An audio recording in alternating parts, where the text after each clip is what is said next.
बिहार में विधानसभा चुनाव 2025 में होने वाला है। सारी पार्टियां, सारे गठबंधन अपने रंग रूप और रंग रूट के साथ बिल्कुल बिहार के मैदान पर मौजूद हैं। मैं काशिफ मलिक कशिश न्यूज के डिजिटल प्लेटफॉर्म पर स्वागत करता हूं आपका।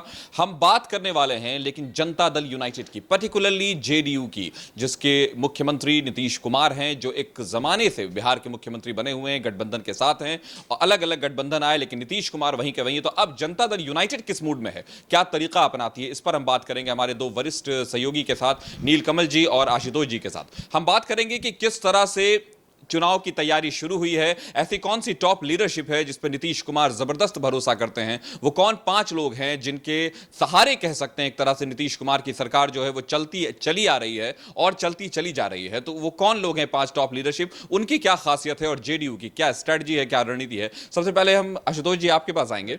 ऐसी कौन सी टॉप जो लीडरशिप है जनता दल यूनाइटेड की जिस पर नीतीश कुमार भरोसा करते हैं और उनकी क्या खासियत है जिसकी वजह से वो भरोसा करते हैं? नहीं, अब तक सब लोग सुनते थे कि नीतीश कुमार के पास आसपास 5 ऐसे नेता हैं जो नीतीश कुमार को अपने कब्जे में रखते हैं।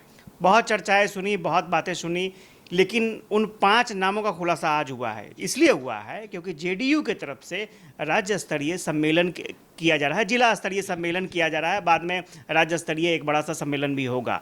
तो जिला स्तरीय सम्मेलन किया जा रहा है, 24 नवंबर से सम्मेलन की शुरुआत होगी, ज़िलों में होगी और 22 दिसंबर तक ये कार्यक्रम चलना है।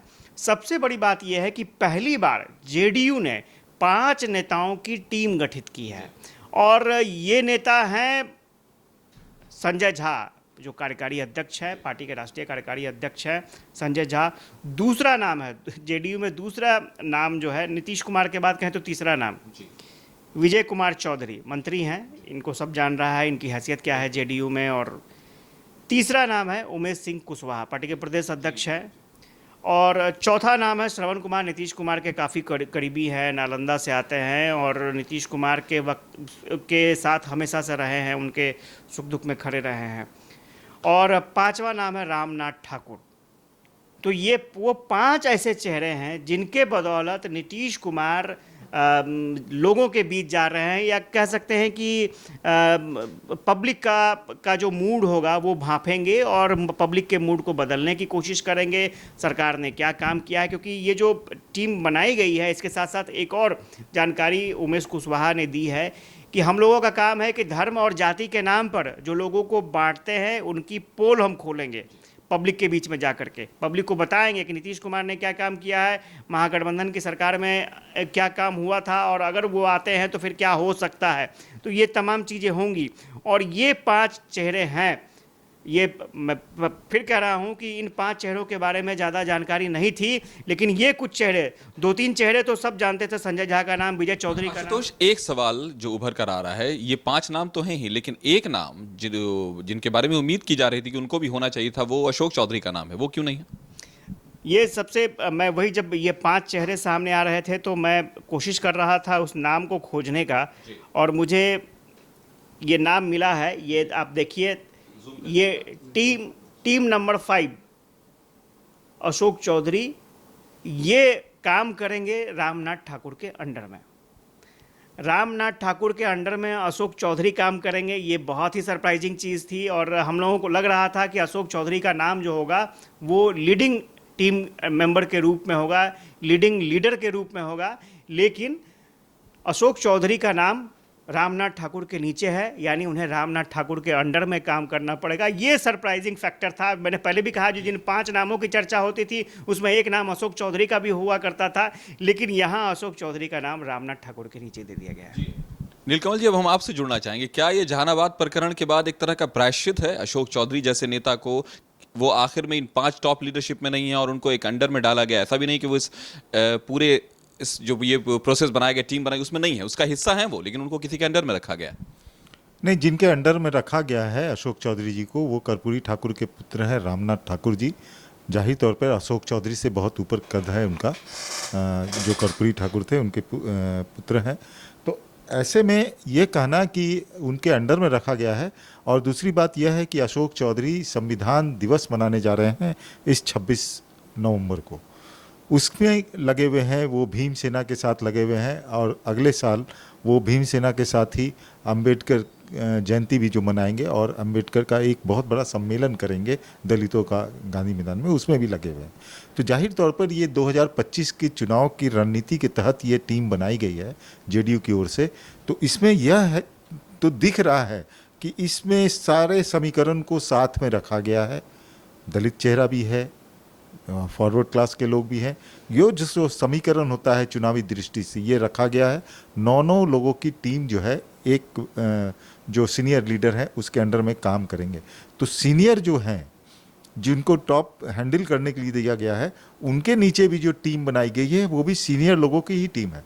तो आप समझ सकते हैं कासिम कि जेडीयू आगामी चुनाव को लेकर के कितनी सीरियस है। नीतीश कुमार ने यह कह दिया है कि 220 सीट इस बार हम लोग जीतने जा रहे हैं, एनडीए जीतने जा रही है। इसके लिए नीतीश कुमार ने कमर कस ली है। तो अगर इस प्रकार से अगर बात की जाए कि अशोक चौधरी को इग्नोर कर दिया गया है, तो इसमें यह भी कहा जा सकता है कि श्याम रजक को भी तो उन्हीं के समकक्ष ओहदा दिया गया है, तो श्याम रजक को भी शामिल नहीं किया गया है। मनीष वर्मा जो नीतीश कुमार के बेहद करीबी हैं, वो भी नंबर 2 पोजीशन पे ही देखे जाते हैं, उनको भी कहीं नहीं रखा गया। तो ऐसा नहीं है। पर नीलकमल जी, एक बात उभर कर आ रही है कि अशोक चौधरी जी को रखा गया है, लेकिन रामनाथ ठाकुर के एक जी चीज़ मैं कहना चाहूँगा, एक चीज़ मैंने कहना चाहूँगा, सवाल बहुत अच्छा इन्होंने उठाया है। देखिए, क्रॉस चेक होना चाहिए। श्याम रजक अभी अभी पार्टी में आए हैं और उन पर अभी तुरंत पार्टी विश्वास नहीं कर सकती है, उनको वो चीज़ नहीं दे सकती है। ठीक है, राष्ट्रीय महासचिव का दर्जा दिया गया। मनीष वर्मा अधिकारी थे, अभी पार्टी में आए हैं, तो उनको तुरंत वो पोस्ट नहीं दिया जा सकता है। दूसरी सबसे बड़ी बात है, बहुत अच्छा ये उठाया नीलकमल जी ने कि अशोक चौधरी एक कार्यक्रम में लगे हुए हैं, वो सफल करवाना। उनका कार्यक्रम कब है? 26 तारीख को बताया जा रहा है उनका कार्यक्रम है। ठीक है, और मेरे पास जो लिस्ट है, जो कार्यक्रम होने हैं, 24 तारीख को पहला कार्यक्रम होना है। ठीक है, 24 के बाद सीधे 30 तारीख को कार्यक्रम की शुरुआत होगी, दूसरे कार्यक्रम की शुरुआत होगी। एक कार्यक्रम के लिए क्या आप सीधा आप हटा देंगे?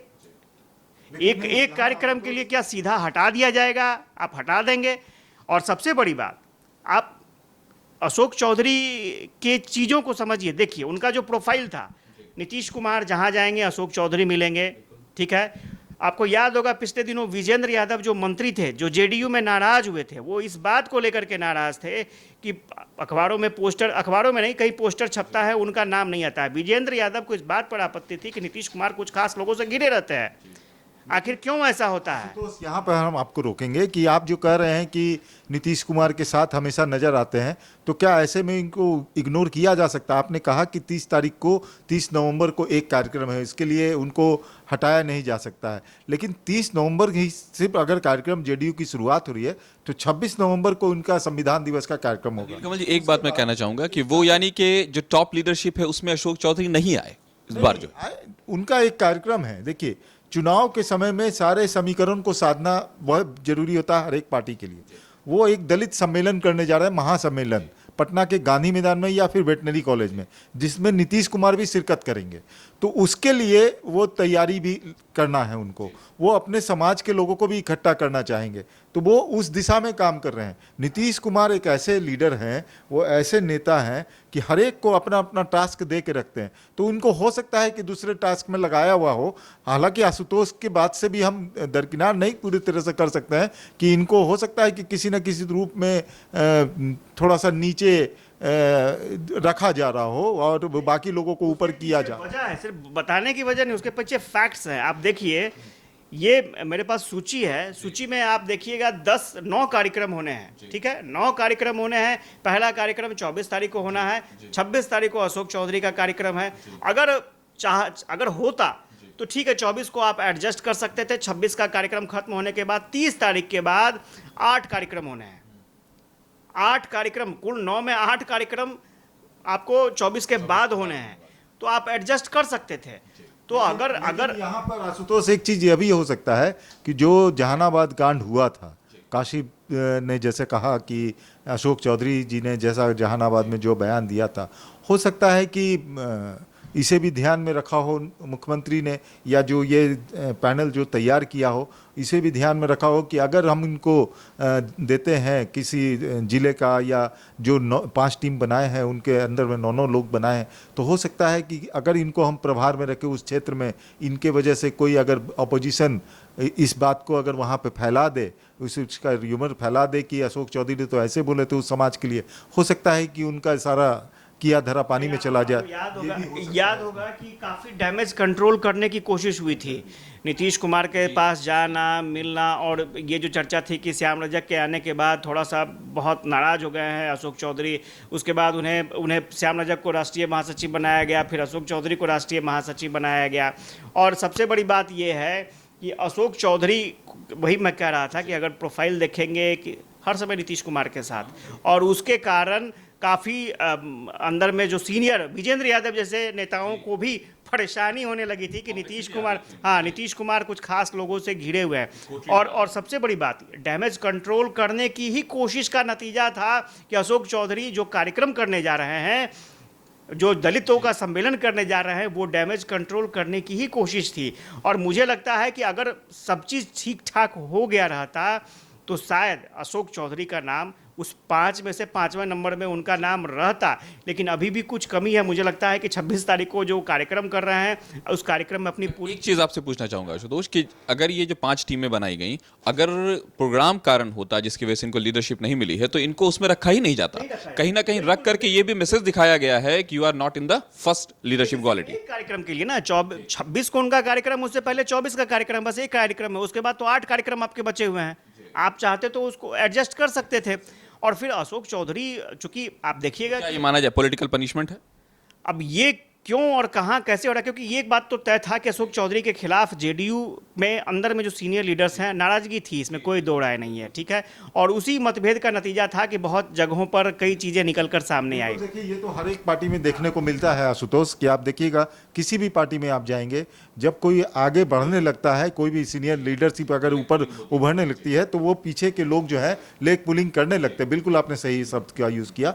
अब यह देखना है कि अशोक चौधरी को भी नहीं छोड़ना चाहते हैं नीतीश कुमार, बाकी लोगों को भी नहीं छोड़ना चाहते हैं। तो चूंकि हर नेता नीतीश कुमार के लिए एक ढाल का काम करेगा, अगर वो दलित सम्मेलन कर रहे हैं तो कहीं ना कहीं वो नीतीश कुमार के ही पार्टी को वो फायदा पहुंचाने का काम करेगा, चूंकि चुनाव सर पर है।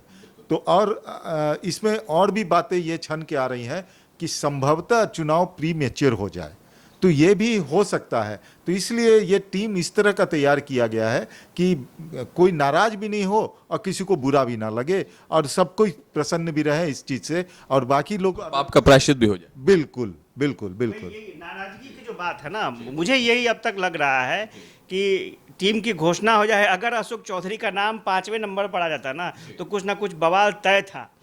और उसी बवाल को थामने के लिए जेडीयू ने यह फैसला लिया कि अशोक चौधरी के ऊपर रामनाथ ठाकुर को बैठाया जाए, क्योंकि रामनाथ ठाकुर पूर्व मुख्यमंत्री कर्पूरी ठाकुर के बेटे हैं। चूंकि अति पिछड़ा भारत रत्न नीतीश कुमार के कहने पर मिला, तो अति पिछड़ा वोट बैंक को साधना भी है, इसलिए रामनाथ ठाकुर को आगे कर दिया गया और अशोक चौधरी को थोड़ा पीछे कर दिया गया, ताकि पार्टी में सब ऑलवेज वेल रहे। तो फाइनल आर्गुमेंट एक बार नीलकमल जी आप अपना दे दें, उसके बाद हम आपसे, चूंकि शुरू हमने आशुतोष जी से किया था, इसलिए पहले फाइनल आर्गुमेंट पहले आप अपना दें।